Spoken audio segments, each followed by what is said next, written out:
Hello everyone. कैसे हैं आप सभी? Welcome to the economics method. बहुत दिनों बाद हमने ये क्लास जो है शुरू करी इकोनॉमिक्स की। बहुत सारी क्लासेस पीछे हो रही थी लेकिन मेथड थोड़ा पीछे छूट रहा था, लेकिन आज मेथड का भी नंबर आ गया है। तो आप सब लोगों का स्वागत है इकोनॉमिक्स मेथड में। इकोनॉमिक्स मेथड का जो यूनिट 2 है सेकेंड यूनिट जो है वो मैं लूँगी और उसका पहला टॉपिक हम आज करेंगे जिसका नाम है ड्रामेटाइजेशन टेक्निक। ओके, इस मेथड के इस यूनिट के बारे में आपको बता दूं कि इसमें कई सारे हम मेथड्स के बारे में पढ़ेंगे, मेथड्स ऑफ टीचिंग, कि किस तरह से अलग अलग मेथड्स को अपना के हम इकोनॉमिक्स को बच्चों को पढ़ा सकते हैं। उन्हीं में से बहुत सारे टेक्निक हैं, मेथड्स हैं, उन्हीं में से आज हम पहला शुरू करेंगे जिसका नाम है dramatisation. So this presentation is going to be present by Mrs. Subhi Rahman. ये presentation पूरा इंग्लिश में ही रहेगा, इंग्लिश में ही मैंने सब कुछ लिखा है क्योंकि हिंदी में नोट्स आपको पहले ही प्रोवाइड कर चुकी हूँ। कुछ मैंने इसमें एडिशन किया है, तो जिन लोगों के पास हिंदी है तो वो थोड़ा सा और इसमें एडिशन अपना कर लेंगे। तो चलिए शुरू करते हैं, जानते हैं क्या होता है dramatization. Drama means to act और टू डू। ड्रामे का मतलब होता है, ड्रामे का जो लिटरल मीनिंग है, जो उसके लफ्ज़ी मायने हैं, वो क्या है कि कोई भी काम को करना। It is a technique of teaching which involves non-verbal communication and it is centered on activities that will arouse the interest of the learners. ये जो है एक टेक्निक है टीचिंग की, ठीक है। हम यहाँ पर ड्रामा को किस तरह से ले रहे हैं, एक टेक्निक ऑफ टीचिंग, एक तरीका, पढ़ाने के एक तरीके के तौर पे ले रहे हैं जिसमें एक नॉन वर्बल कम्युनिकेशन होता है। This is something which is different from the traditional one, क्योंकि जो हम ट्रेडिशनल मेथड्स ऑफ टीचिंग है उसमें क्या होता है, वर्बल कम्युनिकेशन होता है, यानी कि वर्बल मौखिक रूप से कम्युनिकेशन होता है, संवाद होता है टीचर्स और लर्नर्स के बीच में, टीचर्स और स्टूडेंट्स के बीच में वर्बल कम्युनिकेशन होता है। टीचर्स पढ़ाते हैं, बच्चे पढ़ते हैं, टीचर्स क्वेश्चंस करते हैं, बच्चे आंसर करते हैं, बच्चे क्वेश्चन करते हैं, टीचर्स आंसर करते हैं।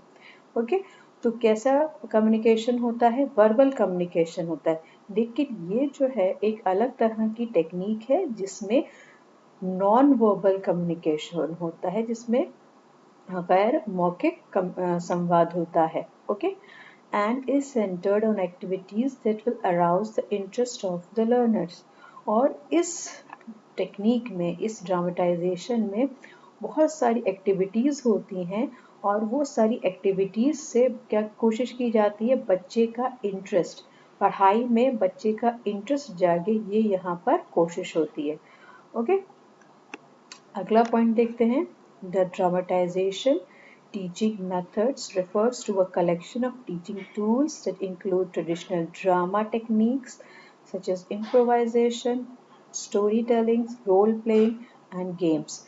तो ड्रामेटाइजेशन जो टीचिंग मेथड है, हम यहाँ पर देखिए ड्रामेटाइजेशन लैंग्वेज में, लिटरेचर में, इंग्लिश में, हिंदी में, उर्दू और भी जितनी भी बंगाली है, जितनी भी लैंग्वेजेस हैं उसमें मेनली ये ड्रामेटाइजेशन, ड्रामा का अपना एक अलग इसका इम्पोर्टेंस होती है।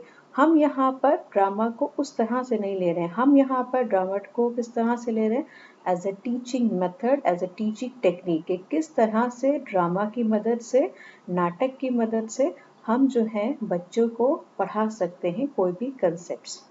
तो यहाँ पर बोला गया है कि ड्रामेटाइजेशन का में बहुत सारी चीज़ें आ गई हैं।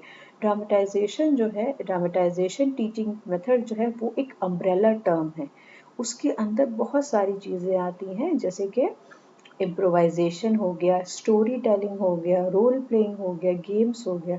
तो इस तरह की और भी बहुत सारी चीज़ें हैं जो हम इस अम्ब्रेला टर्म जो कि है ड्रामेटाइजेशन टेक्निक, उसके अंदर हम इंक्लूड कर सकते हैं।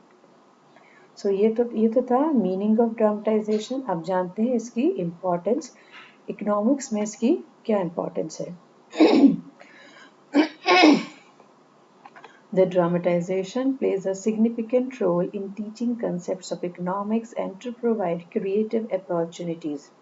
इकोनॉमिक्स जो है हमारा जो सब्जेक्ट है वो सोशल साइंस के अंदर आता है ना। सोशल साइंस कैटेगरी के अंदर वो आता है, वो साइंस में नहीं आता है, वो आर्ट्स में नहीं आता है, वो सोशल साइंस यानी कि सामाजिक शास्त्र में आता है। तो ये सब्जेक्ट जो है बहुत ज़्यादा समाज से रिलेटेड है, लोगों से रिलेटेड है, बहुत रियल है। इसमें जो भी है कौन सा ऐसा बंदा है, कौन सा ऐसा इंसान है जो इकोनॉमिक एक्टिविटीज नहीं करता है, जो एक्सचेंज नहीं करता है मनी का। जो हर इंसान कोई भी ऐसा इंसान नहीं है जो कि इकोनॉमिक्स से बधा हुआ नहीं है, इकोनॉमिक्स से जुड़ा हुआ नहीं है। तो ये जो कंसेप्ट और ड्रामा में हम क्या चीज़ें दर्शाते हैं, यही सब चीज़ें हम दर्शाते हैं कि समाज में क्या हो रहा है, समाज में किस तरह से पढ़ाया जाता है। तो साइंस या कोई भी मैथ्स हो गया और भी ज्योग्राफी हो गया, इन सब के कंपैरिजन में एक हिस्ट्री हो गया, इन सब के कंपैरिजन में हमारा जो सब्जेक्ट है इकोनॉमिक्स, इसको ड्रामे के थ्रू पढ़ाना बहुत आसान है। बहुत आसानी से इसके जो कंसेप्ट्स होते हैं हम पढ़ा सकते हैं, क्योंकि इसके सारे कंसेप्ट्स हमारे समाज से जुड़े हुए हैं और ड्रामा ऐसी चीज़ है जो कि समाज को दर्शाता है। तो इकोनॉमिक्स पढ़ाने के लिए एक बहुत ही बेहतरीन जो है ये तरीका है ड्रामेटाइजेशन, और ये बहुत क्रिएटिव अपॉर्चुनिटीज़ प्रोवाइड करता है कि किस तरह से आप जो है क्रिएटिव हो सकते हैं। ओके, नई नई चीज़ें आप कर सकते हैं। ड्रामे जितना मैंने अभी पीछे आपको बताया था कि इतने इतने तरह के ड्रामे होते हैं, लेकिन ये सब एग्जाम्पल्स थे। आप जितने तरीके से आप कर सकते हैं ना, वो आपके पर वो आप कर लीजिए। इसमें इतनी क्रिएटिविटी है कि इसकी कोई मतलब लिमिटेशन नहीं है, इसकी कोई गाइडलाइंस नहीं है। आप जितना चाहें आप उतने तरीके का ड्रामेटाइजेशन कर सकते हैं। नुक्कड़ नाटक हो गया, आप नए नए तरीके के इसमें चीज़ें कर सकते हैं। Here, a lot of emphasis is placed on engaging students through interactive activities. तो यहाँ पर जो emphasis है, यहाँ पर जो किस चीज़ को महत्व दिया जाता है कि स्टूडेंट्स को engage करें through interactive activities। कि बच्चे जो होते हैं ना, जो जनरली लेक्चर मेथड हो गए, इन सब में बच्चे engage नहीं होते हैं। वो जनरली ध्यान देते हो बैठे हुए हैं, they are physically present but mentally they are not present। तो इस तरह mentally they are not present. तो ये जो लेकिन जब ड्रामा जैसी कोई चीज़ होती है, इंटरेक्टिव एक्टिविटीज़ होती हैं, तो उसमें क्या होता है कि बच्चा इंगेज होता है, वो ध्यान देता है, वो खुद भी करता है और ध्यान भी देता है। तो इसीलिए यहाँ पर बच्चे का अटेंशन रहे इस चीज़ को करने के लिए, तो ड्रामा जो है बहुत हेल्पफुल है। This method of teaching is better than question answer technique as the students can participate and contribute their ideas. ये जो है इस टेक्निक को, इस मेथड ऑफ टीचिंग को, ड्रामेटाइजेशन को क्वेश्चन आंसर मेथड से बहुत अच्छा कहा गया है। क्यों कहा गया है कि इसमें जो है बच्चे जो है खास तौर से पार्टिसिपेट और कंट्रीब्यूट कर सकते हैं। जैसे कि हमने जब क्लासरूम डिस्कोर्स पढ़ा था तो हमने उसमें जाना था कि लेक्चर जो है वो सबसे जो लीस्ट दर्जे का वो मेथड ऑफ टीचिंग है, और सबसे अच्छा कौन सा है, डिस्कशन है। क्यों है डिस्कशन सबसे अच्छा क्लासरूम डिस्कोर्स? क्योंकि इसमें बच्चों का मोर देन 50% उसमें बच्चों का पार्टिसिपेशन रहता है। इसमें बच्चे जो है अपनी अधिगम की प्रक्रिया में पार्टिसिपेट करते हैं। और ये जो टेक्निक है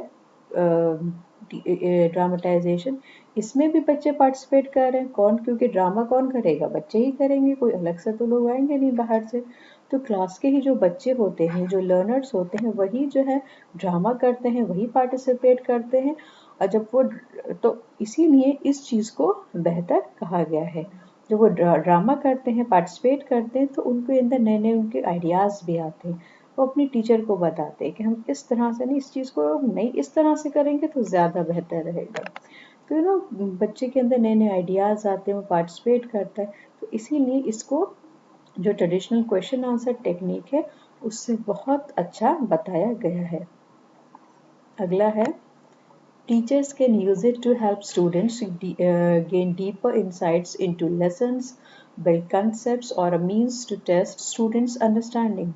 तो टीचर जो है ये जो ड्रामेटाइजेशन टेक्निक है उसको कैसे यूज़ कर सकता है, how the teacher can use it. तो ये है कि पहला क्या है कि बच्चे के अंदर deeper insights into the lesson, deeper insights in the lesson यानी कि बच्चे को बहुत अच्छी तरीके से समझा देना, बिल्कुल एक उसको जो है एक उसके कंसेप्ट जो है बिल्डअप करना। तो हम जब कोई चीज़ एक कहा जाता है कि हम जब कोई चीज़ देखते हैं तो उसको कुछ टाइम बाद भूल जाते हैं, कोई चीज़ सुनते हैं फिर उसको कुछ टाइम बाद भूल जाते हैं, लेकिन हम जब करते हैं when we do something we used to remind it forever। जब हम खुद कोई काम करते हैं ना तो वो हमेशा के लिए हमको याद रहता है। तो टीचर जब कोई लेसन समझाता है, कोई चीज़ बताता है थ्रू लेक्चर मेथड, तो क्या होता है बच्चे सुनते हैं, कुछ टाइम के लिए याद रखते हैं फिर भूल जाते हैं। एग्ज़ाम आता है, एग्ज़ाम के लिए वो अपना पढ़ते हैं, एग्ज़ाम दिया फिर ख़त्म। लेकिन इस तरह से जब आप चीज़ों को जब पढ़ाएंगे, ड्रामेटाइजेशन के थ्रू हम जब पढ़ाते हैं तो बच्चों को याद रहता है।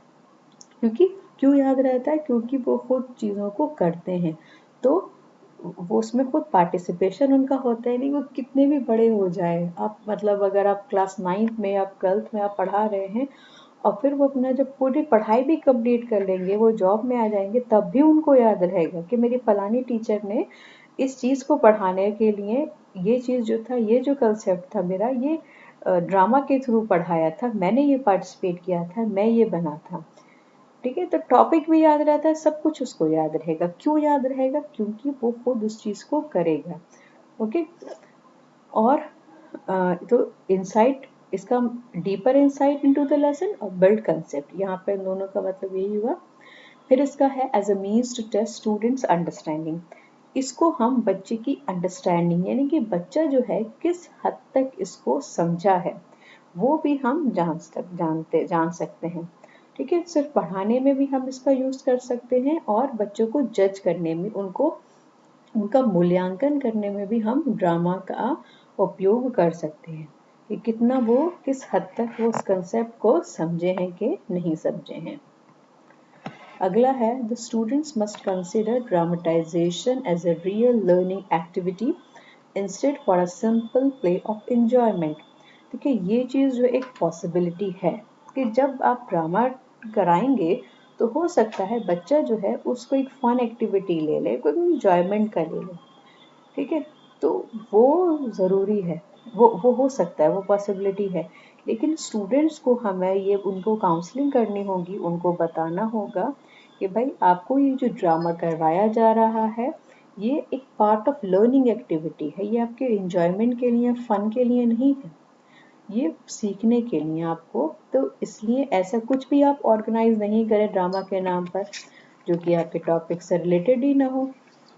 तो टीचर को इस बात का ध्यान रखना है कि वो जो भी लर्निंग एक्टिविटी, जो भी ड्रामा वो ऑर्गेनाइज करे वो आपकी पढ़ाई से रिलेटेड, आपके इकोनॉमिक्स से रिलेटेड, आपके सब्जेक्ट से रिलेटेड हो और बच्चा वो समझे कि ये जो एक पढ़ाई, ये जो मेरा ड्रामा हो रहा है, कोई ये जो है एंजॉयमेंट नहीं हो रहा है, कोई फन नहीं हो रहा है, ये हम सीख रहे हैं, ये हम सीखने के तरीके से हम कर रहे हैं। ओके। एक बार मैंने अपने जो मेरे स्टूडेंट्स थे उन्हीं को मैंने, जैसे आपको शायद याद हो, एक 9th में एक चैप्टर है फैक्टर्स ऑफ प्रोडक्शन, उसमें प्रोडक्शन के कई सारे फैक्टर्स बताए गए हैं। तो मेरे जो भी बीएड के जो स्टूडेंट्स थे, एक बैच था उसमें मैंने करवाया था, नुक्कड़ नाटक उन लोगों ने किया था। नुक्कड़ नाटक के थ्रू उन्होंने सारे फैक्टर्स ऑफ प्रोडक्शन को बताया था। तो आप जो भी एक्टिविटी कराएं, जो भी कुछ कराएं, बच्चों को ड्रामा के थ्रू कराएं। अब बच्चों को समझ में आए कि ये हमारी पढ़ाई हो रही है, एक्टिविटी के थ्रू हमारी ये पढ़ाई हो रही है। Next is children who do not directly participate in drama but only witness it also develop an understanding of the play and the lesson hidden in it. Okay, यानी कि जो अब ड्रामा जैसी चीज़ है, बच्चे आप कितने आप बच्चे पार्टिसिपेट करेंगे? 10, बहुत से बहुत 10, इससे ज़्यादा तो नहीं करेंगे, 10 या 12। लेकिन क्लास में 10 या 12 बच्चे तो होते नहीं हैं, बच्चे तो क्लास में ज़्यादा होते हैं। तो वो उनको तो याद रहेगा जो बच्चे पार्टिसिपेट कर रहे हैं, लेकिन उनका क्या, जो नहीं पार्टिसिपेट कर रहे, वो बच्चे जो पार्टिसिपेट नहीं कर रहे लेकिन वो उसको देखेंगे, उसको विटनेस करेंगे, उसको पूरा देखेंगे, तो उनके अंदर भी डेवलप होगा अंडरस्टैंडिंग ऑफ द प्ले। यानी कि प्ले में जो भी आप ड्रामा करा रहे हैं वो क्या ड्रामा है, किस चीज़ के ऊपर है, क्या बताया जा रहा है, क्या समझाया जा रहा है, वो भी इस चीज़ को समझेंगे और वो भी याद रखेंगे कि हाँ, इस टॉपिक को मेरी टीचर ने ड्रामा करवाया था और इस तरह से टीचर ने इस चीज़ को पढ़ाया था। ओके, तो उनको भी याद रहेगा और वो भी समझ जाएंगे क्या समझाया जा रहा है। तो ये जो है एक बहुत अच्छी टेक्निक है जिसके थ्रू जो है हम चीज़ों को पढ़ा सकते हैं, बच्चे पार्टिसिपेट कर सकते हैं और जो नहीं पार्टिसिपेट कर सकते वो भी सब कुछ समझ सकते हैं, सब कुछ याद रखते हैं। तो आज के लिए इतना ही, अगली क्लास में इसी को हम आगे बढ़ाएंगे। Thank you.